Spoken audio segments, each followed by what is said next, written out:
Hey guys, welcome back to the second step of my great journey. Yesterday I moved here in Ayutthaya, the historical capital before Bangkok, and I'm staying here for a week and I already found a lot of good vibes. I've already made a new friend, CC from China, and probably you will see later in the video. I can't wait to discover the huge amount of ruins that are here in this city, but let me tell you that I'm not here to take pictures of the ruins, because I have a strong plan, but I'm talking about it later. For those who still don't know me, here's a little intro for you, and see you in a few moments. If you don't know me, I'm Pat, and my biggest dream is to make photography the meaning of my life. I'm also a synesthete and I can see the color of people's souls. In 2025 I dropped everything and left, and now I'm wandering around Asia to discover the most unique and particular hues and shades along what I like to call the Great Journey, showing what the world looks like through my photographer's eyes.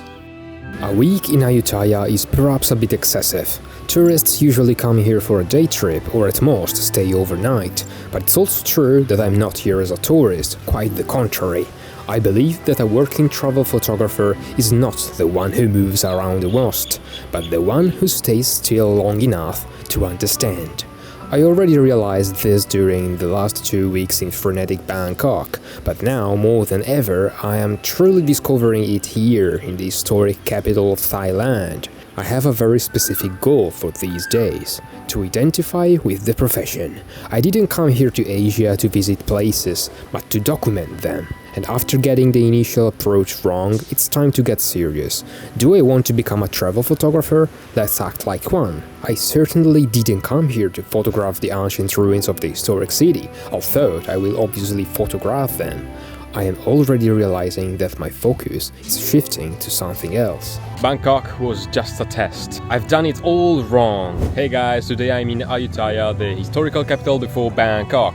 And I'm not here to take photos at the ruins, but I'm using them just as a background, a context, a place where things happen, where people live, living a culture that's different from mine. I'm trying to change my vision, building a new philosophy that can follow me along the entire great journey. Bangkok was just a test. I've done it all wrong because I hadn't got a real storyline to follow. I just threw myself into a new reality, taking random pictures all around, but now it's time to work hard on my photographic project. I understood that taking pictures at people here is so fascinating and I'm falling in love with them. So I'm quite sure that people will be the focus of my work. If you enjoyed this video guys, follow me for more and see you in the part 2. I am becoming passionate about portrait photography. My absolute favorite shots from this great journey so far are portraits, not posed portraits. I have no intention of asking people on the street to stop for a photo. I'm not that kind of person and I accept that, listening to my naturally introverted nature.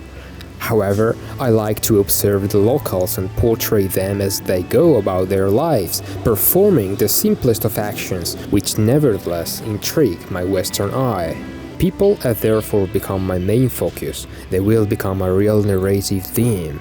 But I don't want to lose my architect's soul, because it can prove to be absolutely fundamental. Spaces and places are made and designed to be experienced, and so people come back into play and even take center stage. They are the protagonists of my great journey. Now I just need to figure out what narrative thread I want to tell. Ruins, of course, are important, and as an architect I will take a lot of pictures of them. But what are ruins? What are places? What's architecture without people? People living the architecture is inevitable, even if these buildings are abandoned. And for sure, this is what I should shoot at first. People. Focus here is to observe people, how they act, who's staying, who's not, who's ignoring, who's resting, who's waiting. I'm questioning what's happening to a body when it's living inside a memory that can't be ignored. I'm looking for intersections, connections, not protagonists in this journey. I'm not looking for real portraits, but I'm looking for gestures and behaviors about people that are living these places, and in this case, a place full of history. And if you enjoyed this video guys, follow me for more content like this, and see you in the next video guys. Okay, let's take a break. Now I'm going to meet up with Cici, my new friend from China. The color of her soul is very lit and bright and very dynamic. It's kind of a light violet tending to a soft blue, so it's like a soft lavender. And let's see if she accepts to take some portraits. This is the first time I've ever not wanted to document something planned. But this time, even though I was already armed with my camera and video camera hanging around my neck, I instinctively wanted to enjoy the time and the walk with her without distractions. We went to the local evening street food market, had dinner together. I walked her back to her new hostel with air conditioning, and we stayed chatting in the common room for a while, sipping some fresh water. We didn't even take a photo together, and tomorrow she's taking a train to Bangkok. But that means there's still a chance. And here she is, in all her lavender-colored splendor. She is in fact my first friend here on the great journey. The first of many, I hope. I was beginning to miss the spirit I had grown accustomed to living with along the Camino de Santiago. But then again, this is a completely different journey, and I will have to get used to these hurried acquaintances, which will nevertheless remain unique and special.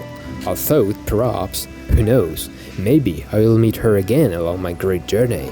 The week here in Ayutthaya will be very long to pass, and maybe it's for this reason that I started to vlog again. Maybe it's all this free time that allow me to notice around the city details that usually are ignored by the tourists. And for example, I've already been overwhelmed by the spontaneous enthusiasm of the students around the ruins. They ask me my name, where I'm from, and they want to take a picture with me, and it's really funny. But also the students and the kids that are going out from school at 4 p.m. every day are no joke either, because they usually look at me curious. Sometimes they greet me with a friendly hello, and it's with these little gestures that usually a smile appears on my face in a millisecond. Ayutthaya has that special something. Everything here seems suspended in time. There is no lack of hustle and bustle, but everything seems to flow more slowly. Maybe it's the presence of the ruins, or the calm and carefree spirit of the people you meet on the street, or the fact that I experienced real everyday life with all the calmness in the world. But it's clear that here in Asia, life flows differently. I'm afraid it might become a kind of addiction.